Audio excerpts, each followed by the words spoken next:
Thank you for downloading this podcast from the British Theatre Guide. For more information about British Theatre Guide, please visit britishtheatreguide.info. I'm here in Edinburgh with somebody whose town this is as far as reviewing is concerned, not just at the Fringe, for the whole year round, and she's just released a book of her reviews going back, 35 years now, back to 1982. So these are reviews that cover the whole of Scotland, and they take in the society of Scotland, the politics of Scotland via the reviews.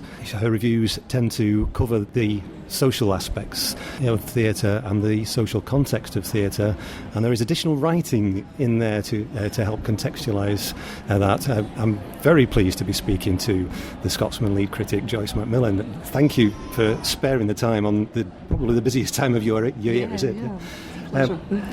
But we write reviews. They've always been written just to be disposable, like most journalism. It's, as they used to say when we're allowed to use newspaper for such things, it's tomorrow's chip paper. So what was it like looking back over things that you were meant to just write and forget? Well, I should say straight away that it wasn't my idea. I was absolutely appalled by the thought of doing that for the exact reason you say, that you're so used to writing a review, seeing it become tomorrow's chip paper, and then just going on to the next thing, And it was Philip Howard, who's edited the book, who approached me. Philip Howard, the former artistic director of the Traverse Theatre, who has got a good reputation himself as an editor of books for Nick Hearn Books, who have published this. Philip's done a couple of very, very excellent anthologies in the past, for instance, of Scottish plays, which Nick has published. So he was quite experienced as an editor, had stopped being the artistic director of the Traverse, and was interested in the project of trying to do an anthology of my reviews. But it did take him a few sort of little drinks and dinners and things to persuade me that it was a good idea at all, because I just didn't like the idea of looking back. However, he persuaded me to give it a go. This was about 6, maybe even 7 years ago, and so we set out to work on it, whereupon Philip immediately got a job as artistic director at Dundee Rep, which meant that the whole thing slowed down considerably, shall we say. But we kept plodding away at it, and actually I found it was a much less traumatic experience than I thought it would be. In some ways it was more difficult just practically, because the industry has changed so much and the technology has changed so much that it's really quite hard now to get hold of reviews from the 1980s, for instance, unless you've kept the actual hard copy that you used to read to the copy taker yourself, which I hadn't.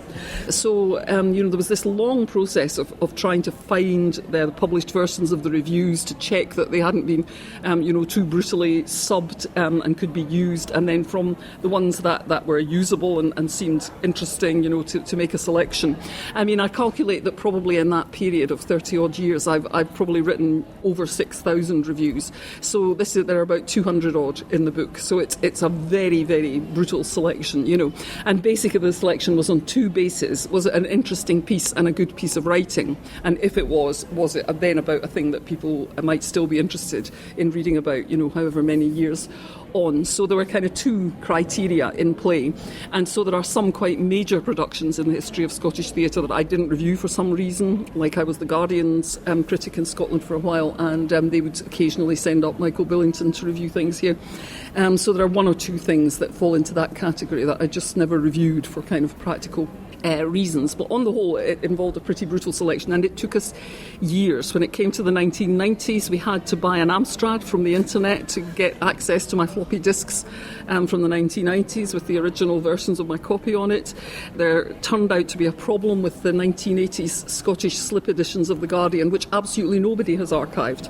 The Guardian Library in London only archives the London editions. The main libraries in Manchester only archive the Manchester editions of The Guardian. The Scottish National Library doesn't archive The Guardian because it's not a Scottish published newspaper. So no one had archived the Scottish slip editions, which used to exist in the 1980s, where most of my reviews were published. So it's, it was an interesting process in terms of working out, how this newsprint or these reviews could be preserved and could be accessed again, and then making, this very, very, very, very sharp selection of just a few from so many years. Yeah. It's strange that you kept those discs that you couldn't read. You had to buy an Amstrad. To read so them. is there I just had a drawer full of them, and I suppose they're quite small. It's not like keeping huge piles of books. They don't take up that much space. If you've got one free drawer, you can keep a whole decade's worth of floppy disks. It's not really a big storage issue, Yeah, but you kept them just in case, or I don't know. I didn't really know why I was keeping them, to be honest. I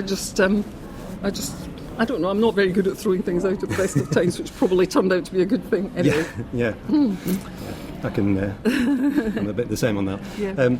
But the book's divided really into three sections that are significant for Scottish theatre and events that happen in Scotland. So do you just want to talk about what's important? Yes, well, the book, first of all, I should say, is actually called Theatre in Scotland, Field of Dreams, a collection of reviews by Joyce McMillan. And that's because I think I was lucky to start reviewing in Scotland at the end of the 1970s, beginning of the 1980s, which was a period when Scotland, largely out of a feeling of disconnection with the sort of Thatcherite movement in the UK as a whole, began to ask itself some quite serious questions about if it didn't want to go in that direction, if it didn't want to be that kind of country, then what kind of country did it want to be?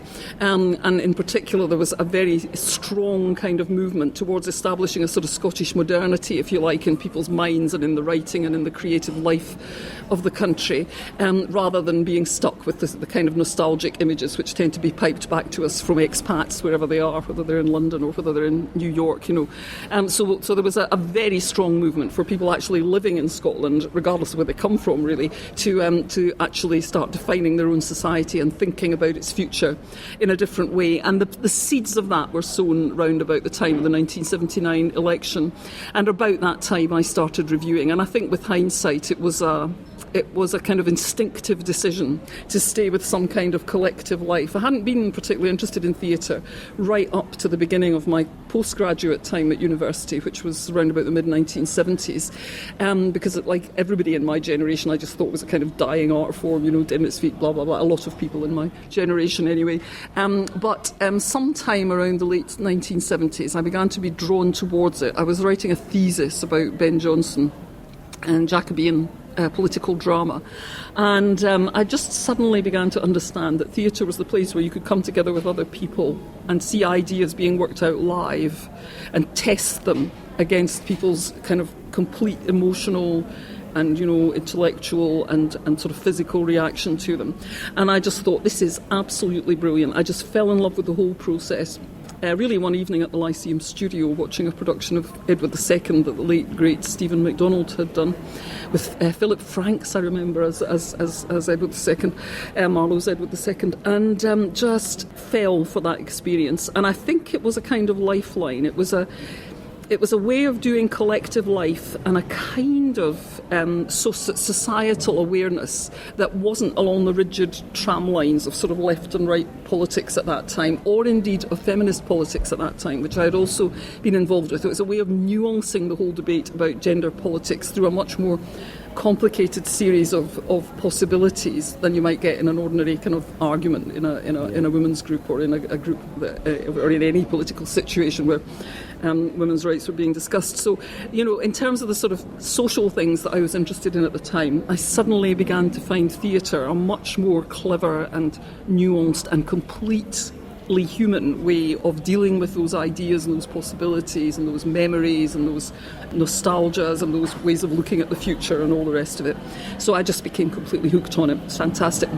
And what was happening in the 1980s, really? I mean, we've called this section of the book The Road to 1990, because one of the things that happened in this process of Scotland reassessing itself was a very profound decision on the part of a lot of artists that they would no longer sort of go via London in order to have an international life. There was a feeling that Edinburgh was already lucky to have the festival, which gave us a certain direct connection, sort of plugged into the world in that sense. But in the 1980s, the city government of Glasgow went through a very progressive and creative phase when it came to investing in the arts. They launched their own international festival, Mayfest, which used to happen in May and was originally built around the sort of trade union celebration on the 1st of May, so it was a festival of popular theatre and music with a strong kind of popular voice. You know, it was meant to be not for elite drama, it was meant to be expressing, you know, the lives of ordinary people in whatever country the work came from. And that was a fantastic sort of counterbalance to the Edinburgh Festival. It was a really, really good pairing. You know, if you did the Edinburgh Festival and Mayfest every year, you felt as if you were really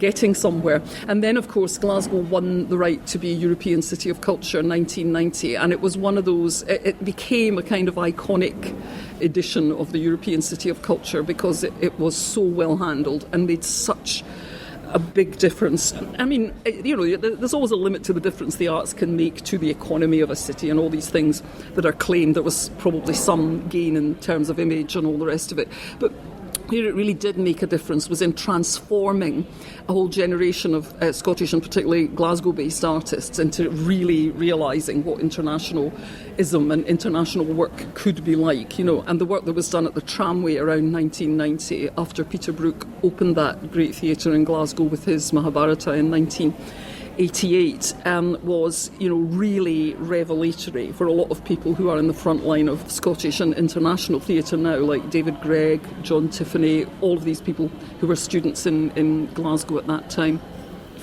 So that was the first phase of the book. Then the second phase of the book is about the 1990s, when it was really felt that something had been achieved in terms of establishing an idea about what Scotland should be like, which was that it should be pluralistic, it should be outward-facing, it should be about creating a society for all the people who want to live here and completely moving on from sort of ethnic or any other kind of backward-looking definitions of what Scottishness might be. And that was absolutely the sort of prevalent view among artists at that time. And it's still, interestingly, it filtered eventually into conventional politics and is still very much the official view of the Scottish Government today, so that they never talk about ethnic definitions of citizenship. They always talk about welcoming migrants here, and they always talk about how being Scottish is available to anybody who wants to come here and make a life here if they want to think of themselves as Scottish, you know. So that was a very kind of strong decision that somehow emerged from that decade of reassessment in the 1990s.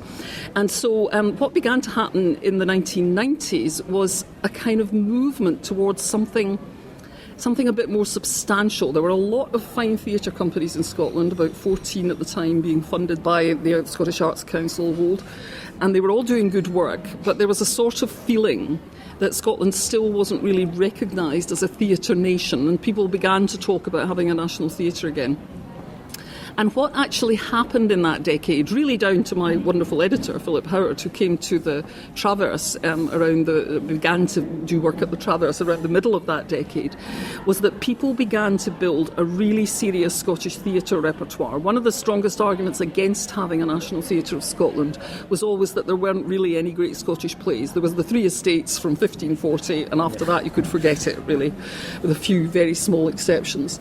And so there was a growing feeling that really substantial work needed to be done to sort of change that, to create a repertoire that would last and would have a kind of international weight.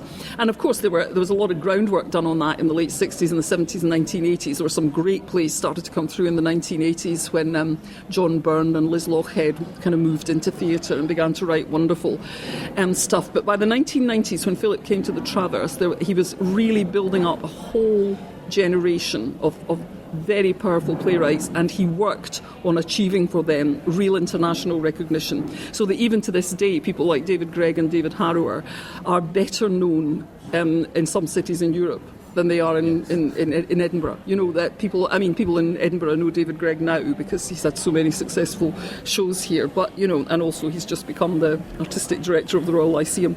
But at that time, the thing was to develop a repertoire which would get international recognition and be recognised as really forming the basis for a contemporary Scottish theatre culture. So all of that happened in the 1990s, and the main writers were David Gregg and Harrower, Nicola McCartney, Douglas Maxwell, Ian Heggie, people like that. And they were all writing extremely well, and sometimes great plays, you know. And so that was wonderful, great period at the Traverse, very exciting. Gregory Burke's Gagarin Way in 2001, one of the iconic Traverse Festival first nights, an absolute smash hit directed by John Tiffany. And then the third phase of the book which kind of follows on very kind of logically and seamlessly from that, is the coming of the National Theatre of Scotland.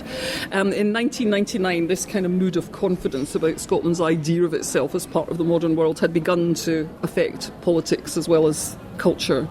And when the Tony Blair government was elected in 1997, unbeknownst to most of the leaders of the Labour Party, apparently, I mean, as far as one could tell, they had actually committed themselves to having a new Scottish Parliament and a general devolution of power in the UK. So they held a referendum on it, much to the dismay of some campaigners who thought they should just do it. But anyway, the referendum was very, very decisive. 75% of those who voted to have the Scottish Parliament restored. And that happened in 1999.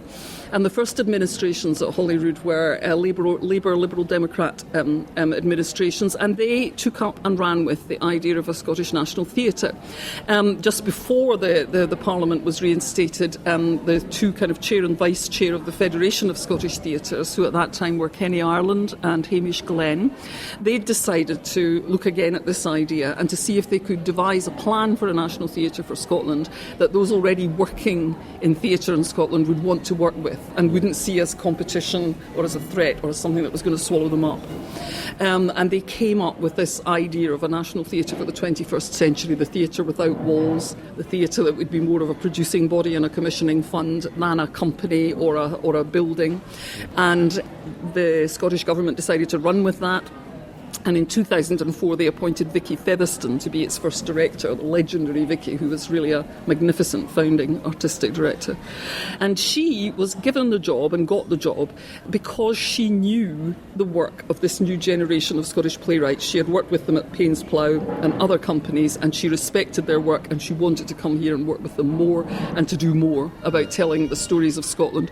And she really took that model and made it work. I mean, the way they brought work to every single corner of Scotland, that they encouraged playwrights to go to Shetland or be in Shetland, or found people in Shetland who wanted to do work, or in Caithness or in Stornoway, or just all over the country, down to Dumfries and the borders and everywhere. And they really kind of took that very seriously, that part of their remit, to kind of draw the whole of Scotland into the theatre culture and to encourage new work. John Tiffany was the director of New Work and did, a huge amount of great stuff, including the absolutely legendary Black Watch. And the opening night of that in the Edinburgh Festival Fringe exactly 10 years ago this year was another completely unforgettable opening night. And that show then toured for 8 years after that first production. It went all over the English-speaking world, really. It went to Canada, United States, Australia, New Zealand, but it also went to places like North Korea and places where you couldn't understand really why they'd be interested in it at all. But basically, it's just such a timely theme. I mean, it's interesting that although it opened 10 years ago, people are still today asking the question that play asked, by interviewing squaddies in Fife about their experience of being in Iraq a couple of years earlier. That people are still asking, what were we doing in Iraq? Questions come back. How did we get there? And what are the consequences going to be? And those questions that were asked in that play are still so alive that actually it's quite surprising it's not still touring. I think John Tiffany just eventually felt that he couldn't remount it anymore, and then he left the NTS to go into his now completely stellar freelance career. So the coming of the NTS is the story of the last bit of the book, which runs from 2004 up to 2015.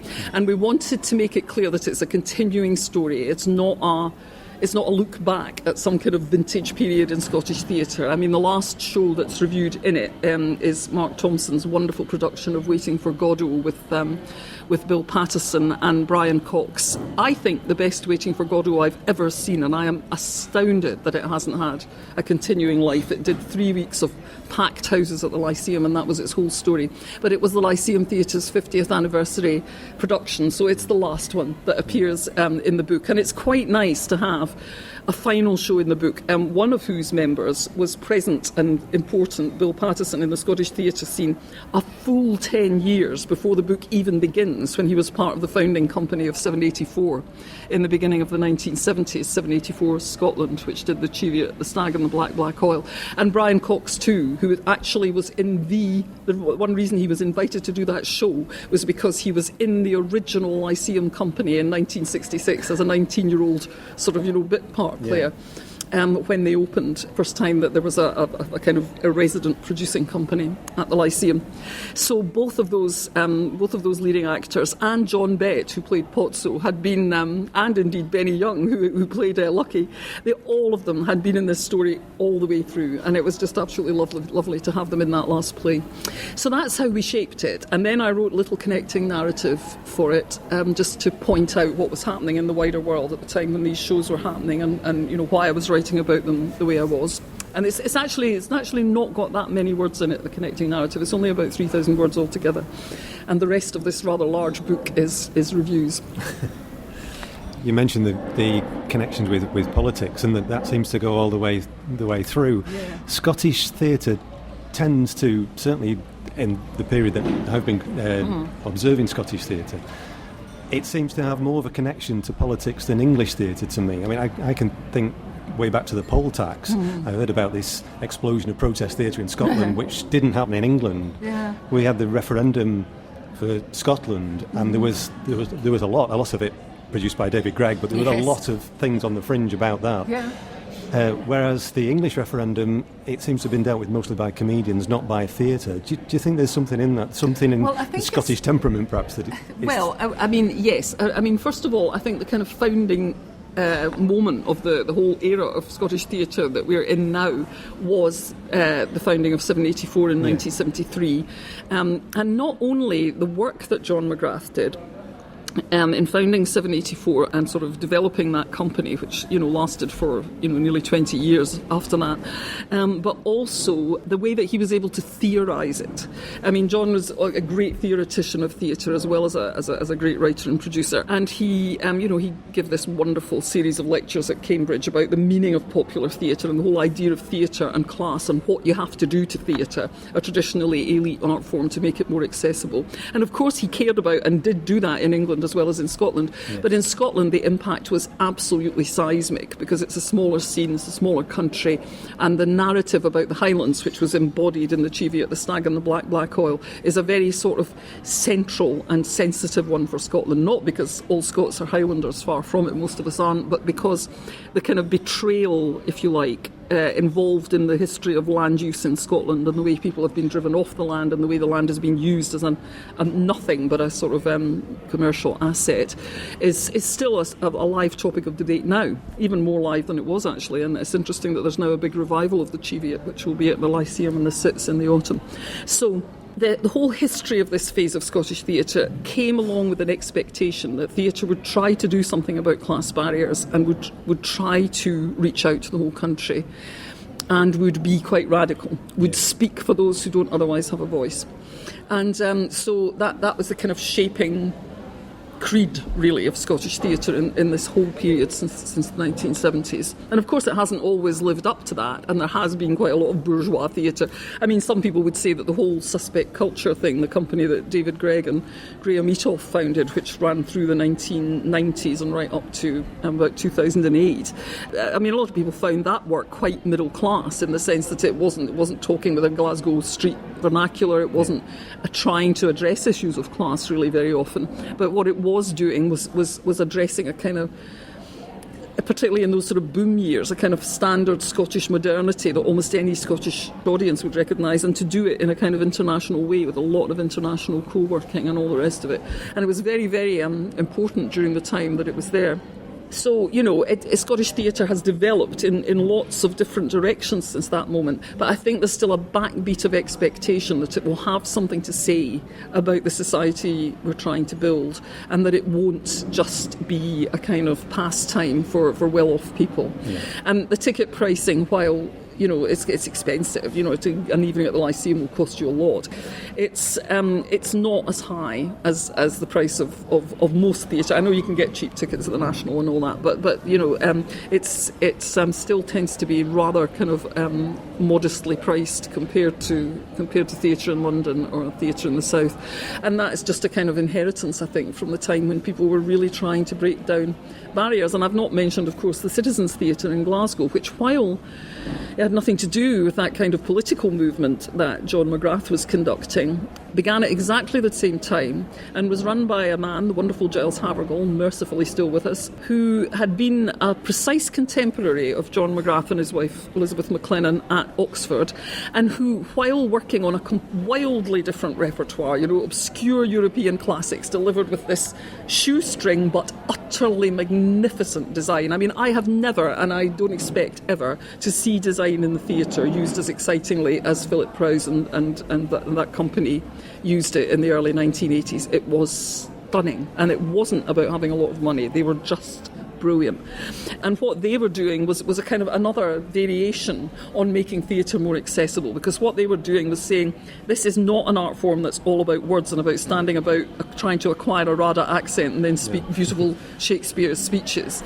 It's about not blowing people's heads off with a visual and dramatic spectacle, And people in Glasgow loved that, because it kind of took away the whole language issue of how the hell should you be speaking, and was a Glasgow accent, acceptable, and focused on the visual arts, which have always been a very strong thing in Glasgow anyway. And that was hugely influential as well on a whole generation of people, a decade before, in fact 2 decades before Glasgow 1990 really, because it was linking directly to Europe, tackling the greatest work around and just doing it with it in a way that was distinctive, that didn't particularly look as if it was coming out of London, but that just had this sort of powerful kind of Glasgow energy behind it. And so that was a hugely influential thing as well, at the same time as the Cheviot. So there's always been this thing about making it more for the people.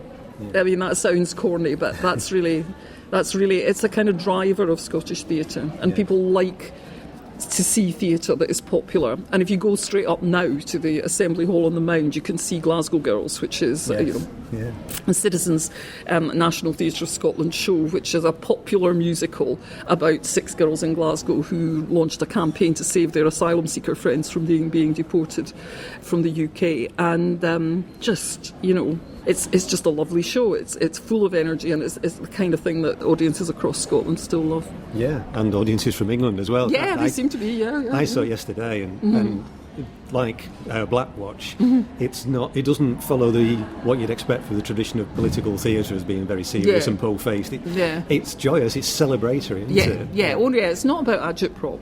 I mean, there is an element of agitprop there, undoubtedly, but it's often great fun. I mean, and that's another thing about Scottish theatre, that there is a tremendous amount of music used. Like if you go, last night we were at Anything That Gives Off Light, the Edinburgh International Festival show that the NTS has collaborated on this year. And that's quite a strange kind of collage show. It's a collaboration with Team of New York, who do this kind of quite impressionistic and expressionistic work on sort of theoretical ideas about nationhood, identity, crisis, capitalism, all of that. But within it, there is a strand of music that is kind of traditional and quite popular, but also then suddenly soars off into quite sort of complex sound. And that's very typical of Scottish theatre, that it's quite unusual to see a major piece of work that doesn't have quite a strong strand of music in it. And where that music is popular and catchy, that creates a kind of sense of popular theatre away, You mentioned the National Theatre of Scotland a few times. Obviously, it's transformed Scottish theatre. When it first came in, I remember being at the book festival when Vicky Featherstone was there amongst a panel of people announcing what it was going to be and giving out press packs. She did have quite a hard time when she started, though. She got a lot of criticism, the English girl coming up and taking over our theatre. I think, was it Blackwatch that changed that, do you think? Well, I think Blackwatch was certainly the kind of show that nobody could it was just overwhelmingly good. It was so well done. I think it is. I mean, there's actually something quite strange about this. When I interviewed Vicky at the point where she was leaving the National Theatre of Scotland, I asked her quite, directly about this question of had she felt rejected because she was an English person. And she said no. She said that in the whole time that she had been in Scotland, she had never really, she said she could remember one occasion when she had encountered what she would interpret as personal hostility because of being English. And that came from one particular man who probably wasn't being personally hostile to her, but he was a representative of the Saltire Society, the Scottish cultural organisation, who kind of repeatedly asked her about why she seemed so hostile to the Scottish classical repertoire, such as it is. That she hadn't done a production of the Three Estates and all the rest of it, and she wasn't doing playwrights like Bridie and Barry and the Scottish-born playwrights who are in the canon. And he had once or twice asked her this question, and she and John Tiffany had eventually thought, I've got to do something about this. So they went and had tea with him in Edinburgh and realised that actually he was only concerned about, maintaining a repertoire that he cared about, which is, in a sense, exactly what they were trying to do. So, they ended up having a lot more common ground. And she said that was really the only encounter she'd had where she felt she was being criticised for being English and she couldn't do anything about it. And then the very next week, she gave an interview to another journalist in Scotland in which she used this word bullied. She said that she had felt bullied because some people, very few people, she did say that to him as well, had criticised her for being English. And of course, being English is something she could do nothing about. They would criticise the repertoire, she can argue about it. And that's it, really. I really think that, what I've learned about sort of prejudice against people for any reason, any kind of reason to do with their origin, is that it only takes one person. You can have a nation that is 99.99% welcoming and wouldn't dream of being unpleasant to anybody because of where they come from, which they can't help, but it takes just one nutcase to say something, and that's it. People just are frightened of being rejected in that way for the rest of the time. And I suppose it was something like that with Vicky, that it probably only happened to her once or twice, or at least that's what she told me, but that's enough. And that's why I always come down very hard on anybody who sort of makes these kind of ethnic arguments. There was a bit of a row about it last year during the festival when a very senior Scottish figure said something about there not being enough Scots at the National Theatre of Scotland, because the evidence is so overwhelming that, there are Scots who are far more hostile to and scornful of aspects of Scottish culture than Vicky Featherstone ever was, or indeed Laurie Sansom, who's sadly just left as director of the National Theatre of Scotland. And it entirely has to do with your attitude to the work. It's not even about what you know when you get there, although it's quite nice if you know where Scotland is, which occasionally people have been appointed to lead Scottish arts organisations without really doing that. And that's true, sadly. But nonetheless, the basic thing is that people come with an attitude of curiosity and of sort of creative respect for the creative scene that they're going to work with here. And if they come with that, they're probably going to do a better job than somebody that knows the whole Scottish scene like the back of their hand, but has, various prejudices and contempts about it drawn from bitter experience. So in that sense, I think I can't imagine how anyone could have done a better job as founding director of the NTS than Vicky, and I think 99% of people in Scottish theatre would agree about that. The trouble with theatre is that there are always more people wanting to do work than there are opportunities. So in any theatre scene, you will find somewhere around the kind of lower reaches of it a kind of culture of malcontentment, and people will be bitching on about how everybody in this organisation is gay, or everybody in this organisation is heterosexual, or people don't like them because of a row that they had 25 years ago, or they're prejudiced against people with red hair, or obviously there are other major areas of prejudice to do with the role of women, the role of black people in British theatre, all the rest of it. The problem is that in theatre, the culture of kind of general feeling of disenfranchisement that a lot of actors in particular suffer from because of the economics of the industry and the terrible way they're often treated, and then morphs into something that sounds like a substantial criticism of someone's artistic decisions or whatever, and in fact isn't really based on anything much. I think if you look at the repertoire of the NTS over its first 10 years, yes, those who were looking for a very traditional classic repertoire, either Scottish or in general, would probably have found it disappointing, because they did a lot of new work and not so many classic and existing plays. But I think apart from that, the range of types of subjects that they tackled, the types of spaces they worked in, the artists that they worked with, I think was pretty impressive. What's the relationship been between theatre and whatever politicians were in charge? I've just seen the First Minister at the Book Festival this morning. I just walked past her. There seems to be a close relationship between the government, the current Scottish government, and culture in general, but... Yeah. I mean, they're obviously they're a Scottish government that kind of believes in Scotland, you know. So they like the idea that Scottish culture is successful and internationally recognised.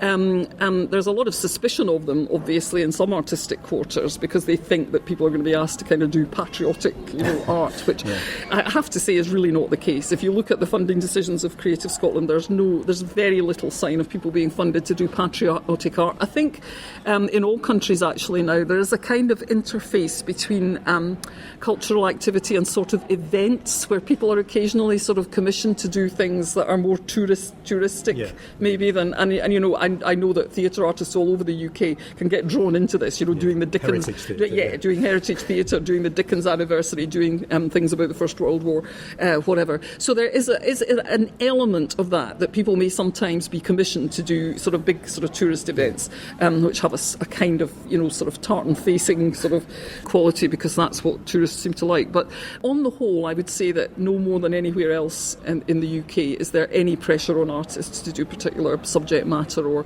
or to treat it in any particular way coming from the funders. I mean, the arm's length principle still works reasonably well for most Scottish companies, and the companies, oddly, the national companies which are funded directly by the Scottish government, are even happier with their funding structures. They seem to have put in place a kind of barrier of very well sort of culturally experienced civil servants who can protect companies from any kind of direct influence. So up to now, that seems to work quite well. This present Scottish government has quite an internationalist and quite a modernist approach, learned back in the 1980s when Scotland was having this cultural revolution, and they stick to that. They want to see modern stuff. They want to see experimental stuff. They want to see stuff with a strong kind of outward-looking international quality. And they've actually done quite a lot to support Scottish artists in taking part in the Edinburgh Festival.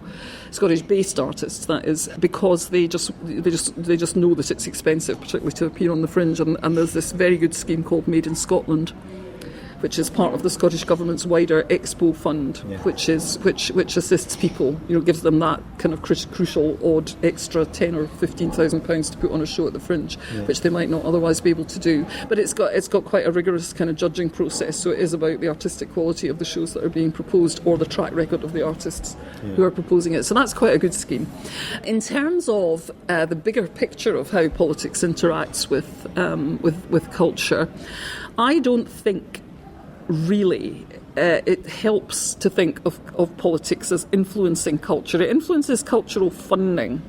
But my experience of really substantial artists is that governments are the last people they're ever listening to when they're deciding what to do. I mean, they might look at them in disgust and be inspired to do a kind of counter thing, but that's about as far as it usually goes. I mean, artists seem to me to be, generally speaking, about 20 years ahead of politicians in understanding the cultural shifts that are taking place, or in sensing the cultural shifts that are taking place and responding to them. And that's what happened in Scotland in the 1980s.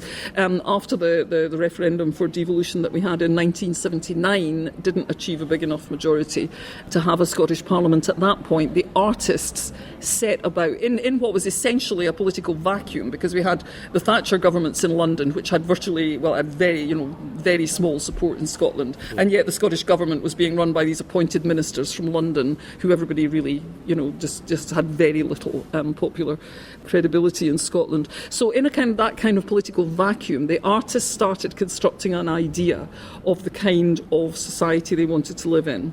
And it wasn't really a nationalistic idea, it was just that Scotland was a field of dreams where they could practice that because it is and was a stateless nation, So writing about issues like class, like land use, like gender, like what's happening to the cities, all of these things sort of filtered through a sense of, but what kind of society do we want, and how inclusive do we want it to be, and what voices are we going to be hearing, and all of that. And we need to invent, in the 80s, magnificently creative period, in terms of, do we need to invent a new language for all of this? Liz Lochhead was doing that. Yeah. People don't do that anymore. So that's something we've lost. Some layer of radicalism about really reinventing and reimagining has been lost since the 1980s in that sense, I think. But and that might be to do with the dominance of sort of English-speaking media, which has become, vastly greater since then with the coming of the internet. But the artists were way ahead of the politicians in developing this kind of idea of what a modern and a postmodern Scotland should look like. Yeah. Way ahead. And that found that sort of came to fruition 20 years later when the Parliament came back and these ideas about a kind of modern Scottish culture began to be implemented, first by the Liberal Ab governments and now by the SNP. There is a way in which the arts tend to lag behind politics, and maybe you spotted one to do with the EU referendum there, in that the EU referendum probably won't produce us a good play either in England or in Scotland until maybe another 5 years or something. It takes a while. These sudden events take a while to process. And a kind of jolt like the EU referendum takes a while to process. But, if you think about it, if you look at a play like Jerusalem, for instance, in a way, plays like that have been predicting the kind of impulses that might have led to that Brexit vote for decades. Yes. For 15 years at least, probably more. I can't remember when Jerusalem premiered. But, that kind of sense of an England kind of on the verge of doing something really a bit sort of radical and self-destructive at the same time is really present, I think, in a lot of contemporary English writing. And at the moment, actually, I'd be interested to see more stuff about Englishness and English and nationhood. I think there's a job of work to be done there about. Given that the ties that bind the UK, while they may not be broken, are probably going to keep loosening a bit, So we're all redefining ourselves in that sense. Scotland's already been through a big sort of cycle of that. It'd be fascinating to see more stuff about how England can reimagine itself as the complex sort of, 50 million strong moment, I think. Yeah. Very sort of multicultural, very, very diverse country that it is, and you only need to look at the EU, the Brexit map, to see how diverse it is and what the sort of tensions and differences are between the communities that voted no and the communities that voted yes. Some of them to do with class, some of them to do with income, some of them to do with modernity and with cosmopolitanism, which has got such a strong base in some English cities, but obviously not in others, Yeah. So all of that is fascinating to me, and I hope to see more good writing about it. Yes, me too. The Fringe is the place where you'd expect to see things happening more quickly, though, because it's easier. Yes, it's easier of course, to produce things something. come on quickly. They do. The Fringe. I was speaking to one of our reviewers the other day, and he said when he first started coming to the Fringe, the brochure was a single sheet, and the tickets were in. Well, that might have been a long time. Yeah, the tickets were in pigeonholes behind the woman on the desk. So some people say that the Fringe is getting too big. They say that every year. They say there's too much theatre or there's too much comedy. Or do you think it's a good thing that it's got as big as it is, or is it? Is there a bad side to that as well? I think it's a kind of act of nature. I think the worst thing about the Fringe is the element of it being so white and so privileged. Yeah. I mean, obviously you need money to come to the Fringe, and if you're not lucky enough to be in some part of England or in some other country which is willing to subsidise people to come to the Fringe, then the Bank of Mum and Dad is often the source of money for the enterprise, and that means that the whole thing is skewed towards people who are quite economically privileged, which doesn't, of course, mean that they can't do good work, sadly. If you could just say, oh, well, they're privileged, they'll be doing rubbish. No, it's not like that. So in that sense, that's the worst thing about the Fringe. And in that sense, it is like any free market. It favours the rich. And the already privileged. But to say in its favour, it's not the National Health Service. If we were running an NHS which favoured the rich and the privileged the way the Fringe does, then people would be dying, and that would be serious. But this is a 3-week arts festival, a lot of it quite silly and just for fun. So in that sense, hopefully nobody dies in inverted commas, in the sense that deaths here are very, very, very, very mercifully very rare.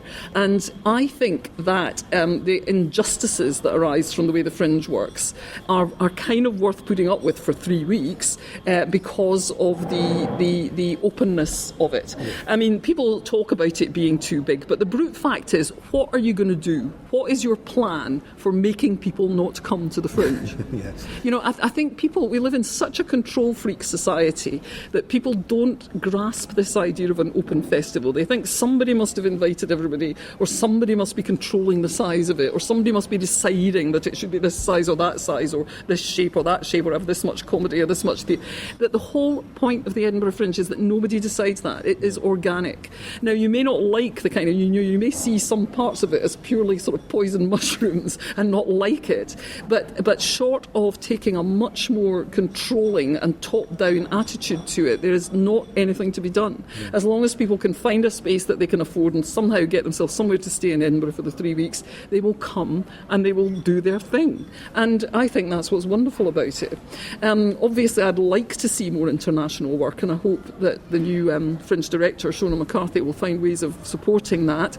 I'd like to see more work that isn't in the English language. I think, just as we were talking to earlier on about experimentation with language, I think the Fringe is becoming more and more Anglophone because of the domination of the internet and the fact that everybody now has to speak some bit of English, if they want to take part in the sort of international world. But it's wonderful to hear other languages. I've just been watching a wonderful production of Streetcar Named Desire from Tbilisi in Georgia with subtitles, and I mean the quality of the acting is just so moving. It's fantastic to see that great acting culture represented here in the Fringe, and there used to be a lot more of that than there is now.